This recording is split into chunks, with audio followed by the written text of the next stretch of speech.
My name's Doug Kiburz. When I was in kindergarten, I rode my bike about a mile to school, and I guess I've been riding it ever since. Well, not the same bike. They've gotten bigger and bigger and bigger, till now I'm riding this 1870 bike to 1880 bike called the high wheeler or the ordinary.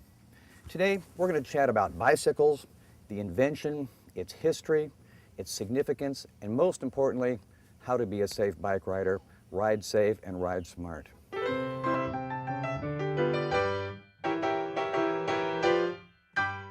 Where do we start? Well, the best place to start is at the very beginning, with the wheel.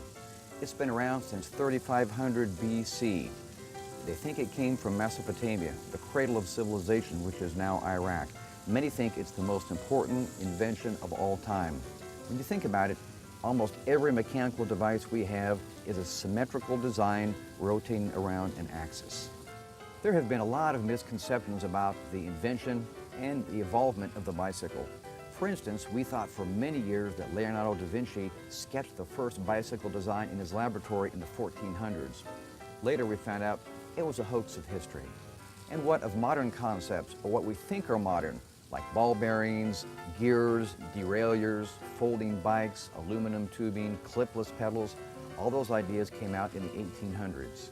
And so from 1815 until the present day, the bicycle has had a huge impact on history, on war, economy, women's emancipation, paving of roads, industry, and even flight. In fact, the bicycle today is a great part of the economy of almost every country in the entire world. You can't tell where you're going until you've seen where you've been. And necessity is the mother of invention. What that means is that when the need arises, great minds will work to solve it. So you say, what does a volcanic eruption have to do with the invention of the bicycle? Well, in history, we can't often have one thing isolated in time. Politics, inventions, culture, wars, weather, many things influence all events, and they in turn influence others. In 1815, Mount Tambora in Indonesia erupted. It was the greatest eruption in all of history. For 4 months, that volcano spewed ash into the air. Unfortunately, 92,000 people lost their lives. Because the ash was in the atmosphere all over the earth, it completely changed the weather for 2 years. And in fact, in Europe, there was a terrible drought. But life must go on. Crops failed, and there was a man named Baron von Drees. His job was to work as a forester for the Duke of Baden in Germany. Well, he usually made his rounds on a horse, but all the oats had been spoiled. So what was he to do? He took a child's toy, put wheels on it, and a little steering device, and he would walk along straddling these wheels to make his rounds in the gardens and forests in Germany. So Baron von Drees made his walking machine, or draisine, out of complete wood. It was heavy, it wasn't very practical. And who really loved it was the cobblers, because they wore shoes out like crazy walking on these walking machines or draisines. For many, many years, no one thought that a human could actually balance on just 2 wheels.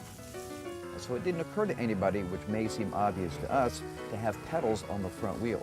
But in 1863, Pierre Michaud came up with the idea and actually showed that you could balance. He took the walking machine, put pedals on the front, and that was a huge quantum leap in technology from what they'd had before. At the same time, metallurgists were improving, wheelsmiths were making better wheels, blacksmiths were making lighter parts, and so the bicycle became more practical. Then it had steel wheels. But with the steel wheels and the cobblestone streets, it would rattle your skeleton, and that's why it became known as the bone shaker. Now that all might seem well and fine. It was a very popular machine that Michaud had, but it was limited to speed because 1 turn of the pedal was 1 turn of the wheel. Then James Starling, who was a carriage maker, had the brilliant idea that if the wheel was bigger, the wheel would go farther with every turn, and you could go faster and farther.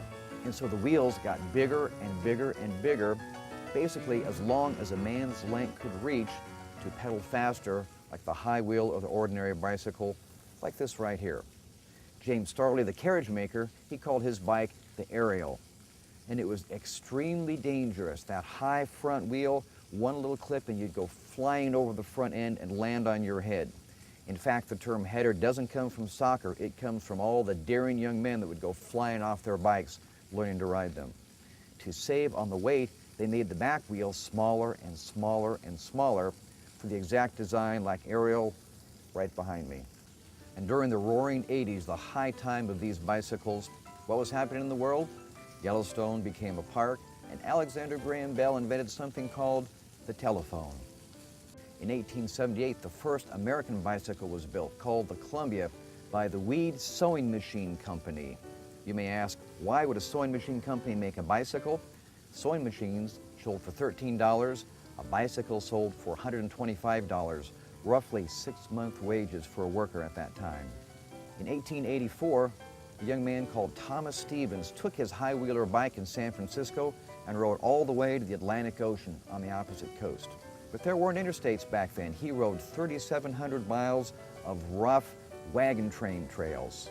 And when he got to the East Coast, he was like Forrest Gump. He said, well, I guess I'll keep going.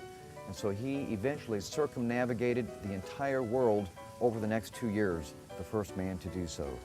I mentioned women's liberation before.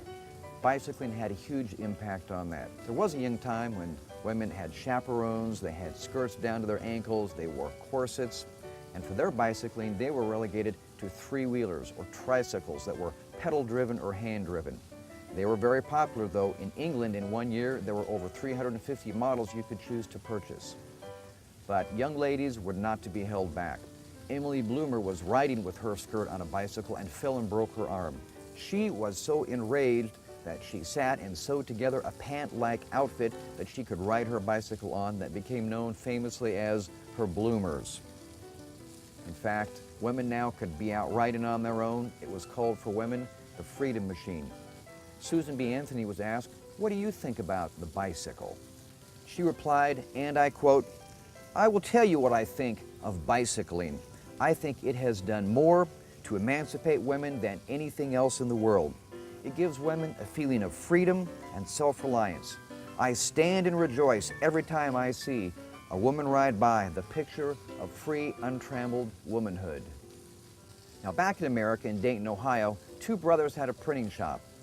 Orville, he got a bicycle and he loved to race. They called him the Scorcher. His brother Wilbur, he liked to take long country rides. Eventually, they learned how to repair bicycles and even made some of their own. Later on, they became interested, as men have for thousands of years, in learning how to fly. And one thing they did that nobody else conceived of, they learned how to control the lift and the yaw and the pull to control the airplane that they flew at Kitty Hawk in 1903, the Wright brothers. Mankind is a competitive sort, and anything that can be competed probably will. It was the same for bicycling. Since the very early cyclists, they would compete going from town to town, going around the city square, and racing became a national sport in Europe and in America. There were different kinds of races. The classic race from one city to the next. They had time trials. And then they developed something called the 6-day race, where a man would ride for 6 days, 144 hours. Now, to put that in perspective, we as humans can survive 3 hours in extreme cold, 3 days without water, 10 days without sleep, 30 days without food. And so they were riding for 144 hours. Eventually it was deemed inhumane, so they put 2 people on a team for the 6-day races. In Madison Square Garden, the toughest ticket to get was the 6-day bike races. It was a good entertainment value, only 25 cents. It was the NASCAR of the day. The only reason people went to the baseball game is because they couldn't get into the bike races. The next great invention was the Grand Tour, and that was a stage race in one region, Italy, Spain, and then the Tour de Top all tours, the Tour de France, started in 1903 and racing still today. Bicycling, like any popular sport, had its heroes. Arthur Zimmerman was an American world champion, and he inspired Major Taylor. That's a different story. Major Taylor's grandparents were slaves, and they moved to Indiana because it was a free state. He started delivering newspapers and used a bicycle to do so. Then he worked in a bicycle shop, had some sponsors, and started racing, and became the first black world cycling champion. In fact, he was the first black champion in any sport. What are some good reasons you should cycle today? Is it just a kid's toy?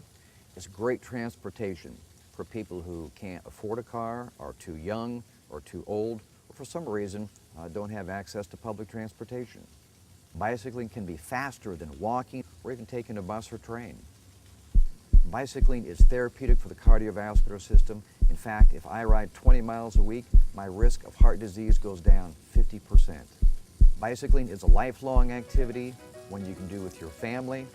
It's non-impact for our joints and non-impact for the environment. Bicycling is the most energy-efficient form of transportation ever invented. Bicycling reduces energy consumption, water pollution, air pollution, and noise pollution. Cycling saves animals by less roadkill, and think about it, it's a great way to see and smell the world. Think about the smells you get outside. A new rain, a hayfield, freshly mowed grass, an orchard, and even flowers. So now, let me throw some numbers at you. 108 million bicycles will be built this year all around the world. 60 million people will be riding bicycles in the United States. Bicycling is a $6 billion industry in America today. 75% of the 1-mile trips are done by car in America today. My friend Dean Carnazes, the ultramarathon man, has a family rule. If you have an errand within 1 mile, use human power. Bicycle, walk, run, or maybe even roller skates. On the downside of the numbers, 50,000 people will go to the emergency room because of bicycle accidents this year. And unfortunately, almost 800 will be killed in bicycling accidents. And that is why today we're going to emphasize safety on your bike. Well, let's hear a little note from the National Highway Traffic Safety Administration and their kids.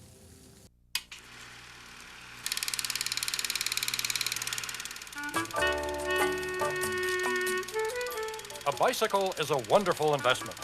It not only gets you from point A to point B, it provides a substantial cardiovascular workout.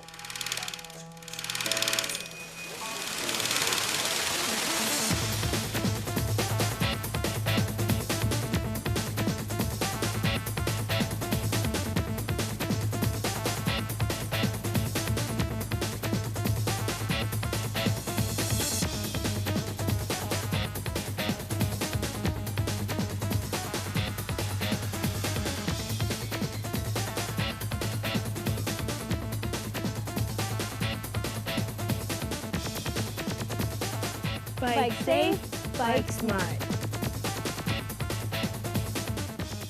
Hi, my name is Xander. And my name's Elizabeth. Over the next few minutes, we're gonna have some fun and talk about some pretty important stuff. Some of it you've heard before, but it never hurts to hear it again. And again. And again. So here we go. This is about you, your bike, and the rules of the road. Because we want you to bike safe and bike smart. Bike safe, bike smart. As long as we're on the subject of smart, let's start with your head. Good idea. Your head is where your brain lives, and you need your brain for a lot of things. Like thinking and moving around. Did you know that your brain is made up of billions of nerve cells that are constantly sending and receiving messages from your eyes, your muscles, and other parts of your body? And all it takes is a brain injury, and you get the idea. Did you know that just falling off your bike is enough to get a serious brain injury? So play it safe. Wear your helmet every time you ride. It can reduce the risk of head injury by up to 85%. And that's a lot. The helmet should be snug on your head and sit flat. The strap should form a V under your ear, and the chin strap should also be snug. 2 fingers should fit in between your eyebrow and your helmet. Also, make sure your helmet meets safety standards. Look for a sticker that says CPSC. This stands for the Consumer Product Safety Commission.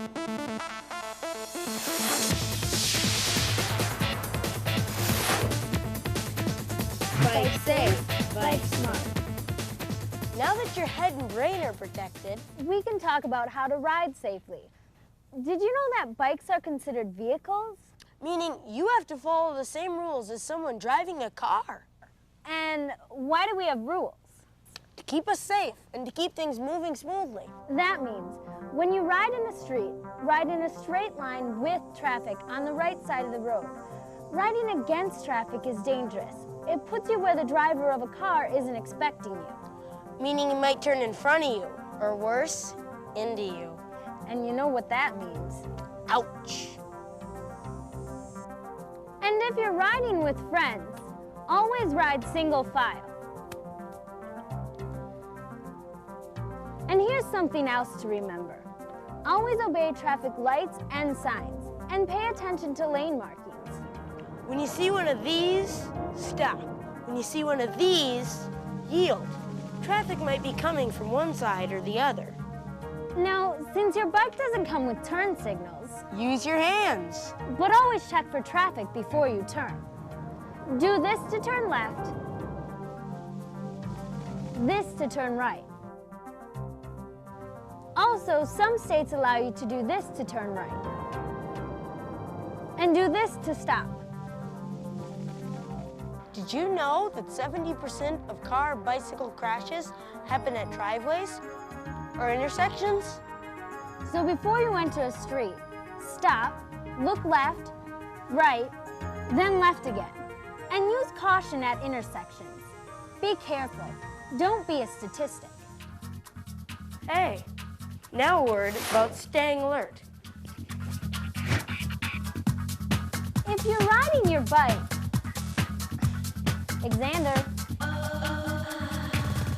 Xander. Hey, If you're riding your bike, leave your headphones at home or stick them in a backpack. Because if you put them on your head, you won't be able to hear the traffic around you. bike safe, bike smart. Here are a few other things to remember to make your next ride a safe one. Communicate with motorists by making eye contact or waving. That way both of you know you can see each other.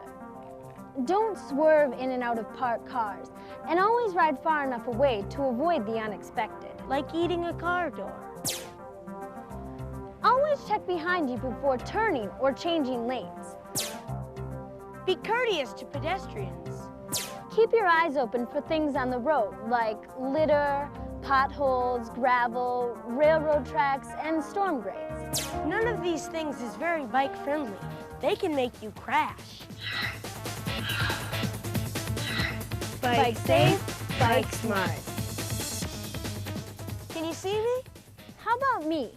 It's more difficult to ride at night, but if you have to, make sure you can be seen. Check this out. I'm wearing white, but it's not enough because I'm still difficult to see. No matter what time of day you ride, always wear bright clothing. But at night, you really need to wear reflective or retroreflective gear. If you don't have any, buy some retroreflective tape and put it on your shoes, your jacket, and your helmet. It helps reflect light back to the driver of a car. Make sure your bike has reflectors. And you need a headlight and a tail light. That's the best way to get noticed in the dark. And it's the law. Remember, the sooner a driver can see you and recognize you, the sooner they can react. Bike safe, bike smart.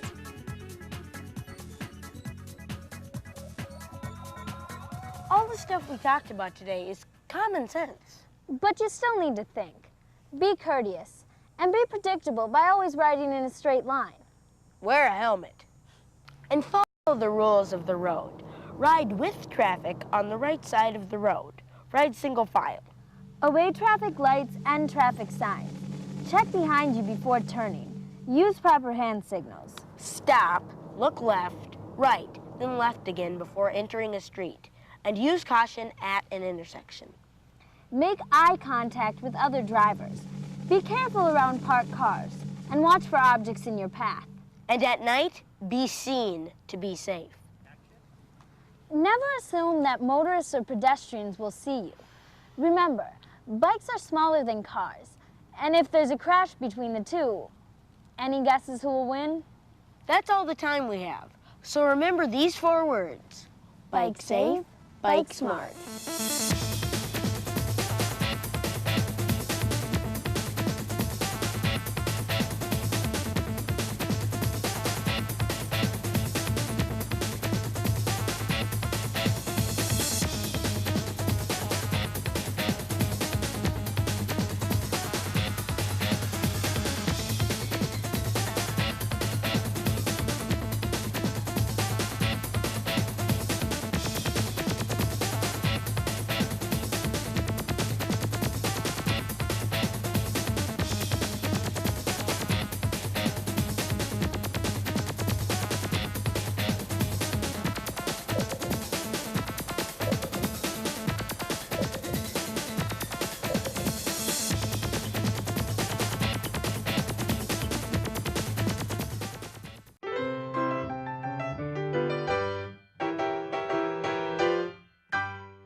I don't know how old you have to be to do show and tell, but I don't know how young you have to be either.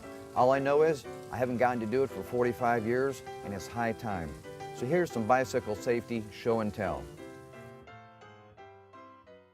Other than your bicycle, the most important thing you can get is something to protect your head. So if you have a $10 head, wear a $10 helmet.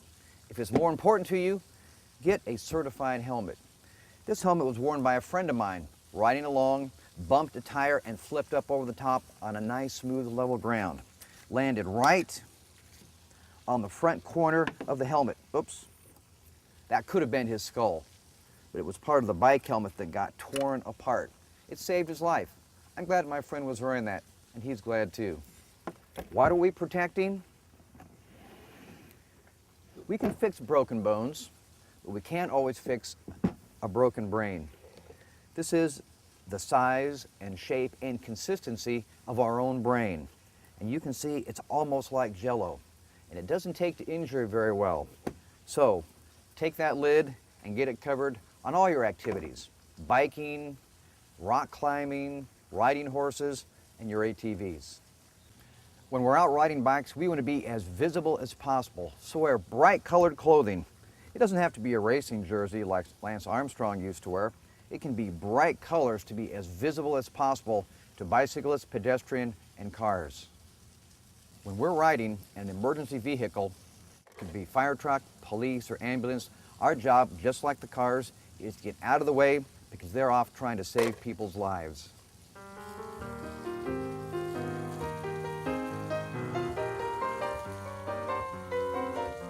Before you jump on your bike, make sure you do a quick bike check over. It's easy to do. Start at the top and work down. Start with the seat or saddle. Make sure it doesn't twist or turn or tilt. Same with the handlebars. You can stand over the top and twist them and make sure they're tight. Checking the brakes, make sure they stop the tire, whether it's a hand brake or a coaster brake. Moving to the front, give your wheel a spin. Make sure it travels true and round and doesn't wobble. Look at the tire to see if it's torn or maybe has a bulge that might create a blowout. You can check the spokes, making sure they're tight, the quick releases and the hubs to make sure they're not loose. Moving back this way, we want to check and make sure your pedals spin, the cranks are tight, your chain doesn't have grease or gunk and is well oiled and not rusty. You check your back brakes as well, the true turning of the back wheel, the spokes, your reflectors are in good condition and working, and you really want to check the air pressure in your tires by pressing your thumb, leaning it up against a curb, and if you're really accurate and probably advisable, every so often use a regular tire gauge to check the pressure for the tire gauge listed on your tire. Same with your car. If your bike or your car has poorly inflated wheels, it leads to poor rolling efficiency, it's dangerous, it causes sliding, even turnovers, and it creates more pollution from your car. Most bicycles have one seat for a very good reason. It's made for one person. Riding on the handlebars, riding on the crossbar, standing on the back throws tremendous imbalance in the bike and increases your chances of having a crash. So one saddle, one rider. When it comes to trains, don't play chicken with the trains. Don't go around the crossbars. Don't try to rush to beat the train even if you can't hear or see it anywhere in sight. This oil can reminds me to tell you to keep your bicycle lubricated, all the moving parts. The other thing about oil, many cars and trucks leak oil, particularly in parking areas and on the street, and it makes riding very slick over to the side where we usually ride. And when it rains, it is extra slick. So look out for oil spills, particularly going around corners. Be very attentive for storm grates when you're riding along the street. They often have long, narrow slats, and if they catch your tire, you'll flip in a second. Almost everybody loves music. It's a big part of our lives, but it has no place when we're riding bicycles. We need all of our senses to stay safe and listen for everything going on around us. The other thing about music, 10 million people have hearing loss today. We get hearing loss if the decibel level is above about 85 decibels. Normal talking, like I'm doing, is about 60 decibels. Most music machines that are personal like this play at 100 or more, and concerts are 110 decibels. So when you're riding your bike, turn it off. The rest of the time, so you can hear the rest of your life, turn it down. Sunglasses, particularly wraparound protective kind, are a very important part of what you put on when you ride your bike. Protects from ultraviolet rays, wind, bugs, glass, and even sand that can kick up. Every year, 2.4 million people go to the emergency room because of injuries to their eye. Largely can be prevented with wearing eye protection. Bicycles can get us to a lot of our activities, but we have to be careful on what we carry. If we try to take our ball glove and our bat and groceries and books and ride our bicycle at the same time, it's disaster. We can use the 3 B's, a basket, a backpack, or a bike rack on our back to carry things safely.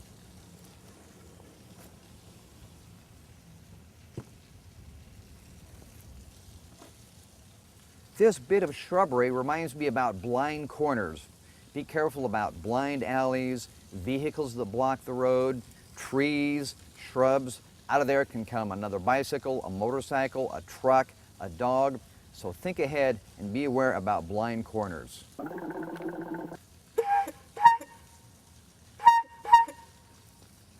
Noisemakers, well, not just to make noise. If we're riding in populated areas, we may want to have a way to tell people we're here, stay clear. And you can use a little bell. This is a little over the top, but it gives me the idea about reminding you that we can have a little horn or even a bell to make sure we stay safe and other people stay safe as well.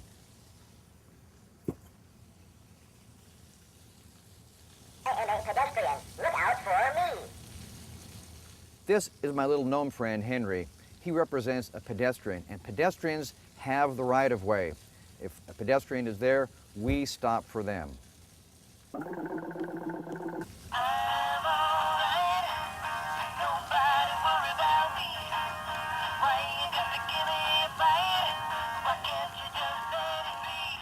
This is the gopher from Caddyshack.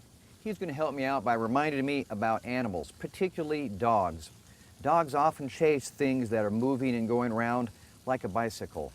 Some will and some won't. They're hard to predict.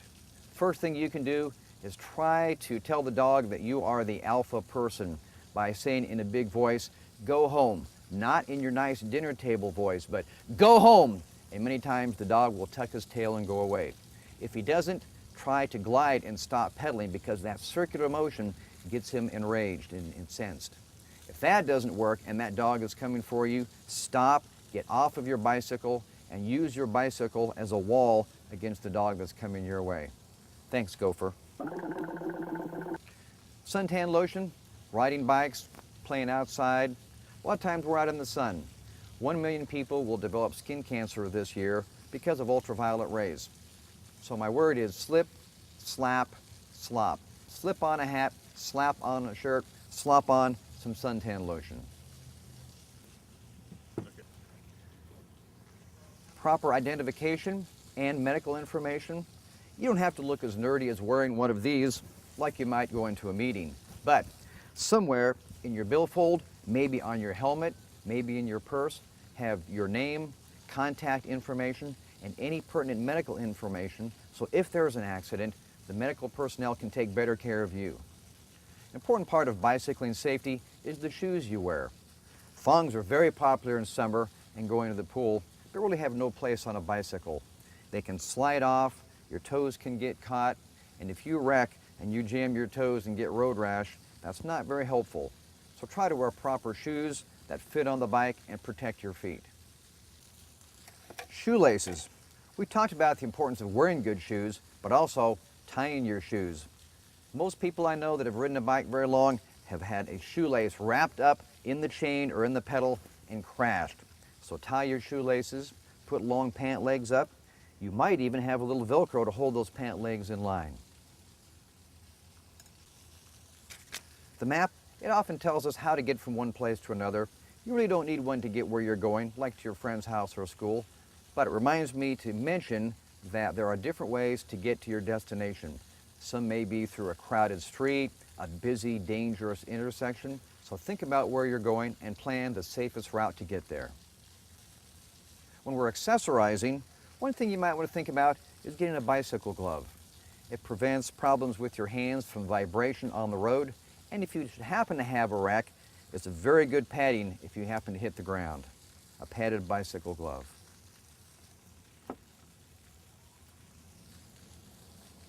This is from my shop.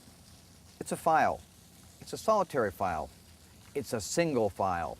That is the safest way for us to ride. Not 2 or 3 friends together, but one after the other, with enough room to make an emergency stop if that should become necessary. Riding single file. One of our jobs is to always be very aware and observant while we're riding. A lot of debris gets kicked off to the side of the road by passing traffic. These are all things I found on the side of the road. A bottle, some nails, gravel, and there's even some glass in there. Particularly on corners or on the edge of the road, be very careful about debris that may wreck your riding day. Riding at night can be dangerous. And so the least we have to have reflectors. You can even put reflective tape on your clothing. And you need to have a white light in the front and a red light, and hopefully even a blinking red light on the back. The light in front should be visible 300 feet, your red light 200 feet. LED lights, they're even visible during the day.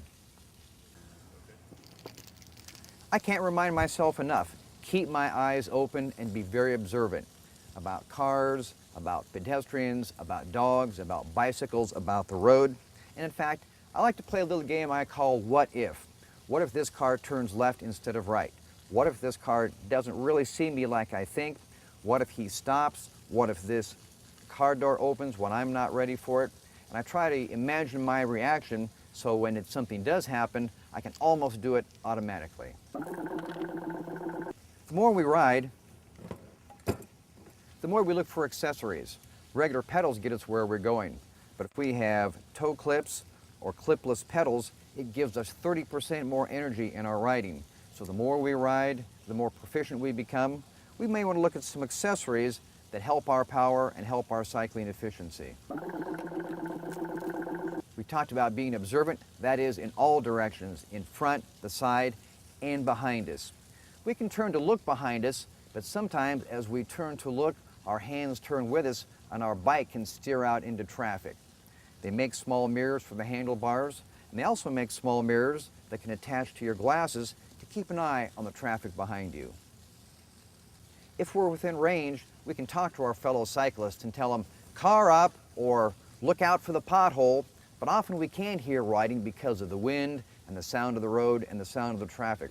So hand signals are very important. As we go along, if we want to turn left, we put our hands straight out to the left.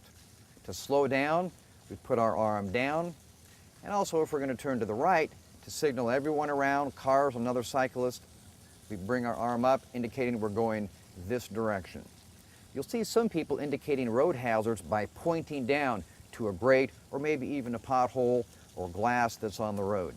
And when we're signaling, it's not sufficient to do a 1 second, I'm turning this way. Well before we intention to turn, we have to have our hand out and keep it out there so everyone can see and know our intention, and still be extra careful, particularly at intersections and turns. Thanks for your help, Thing. See you later. So which of all these things is the most important? I'd like to think they're all important. But if I had to pick two, I'd probably say, number one, be observant, keep our eyes open. And on top of that, always put your helmet on. We're not born with ours. We've covered a lot of ground today about the bicycle. Now it's time to cover some ground on a bicycle. But first, thank you for your time and attention, and remember, ride safe and ride smart. And no matter what you ride, a horse, an ATV, a bicycle, remember, put a lid on it. So happy trails.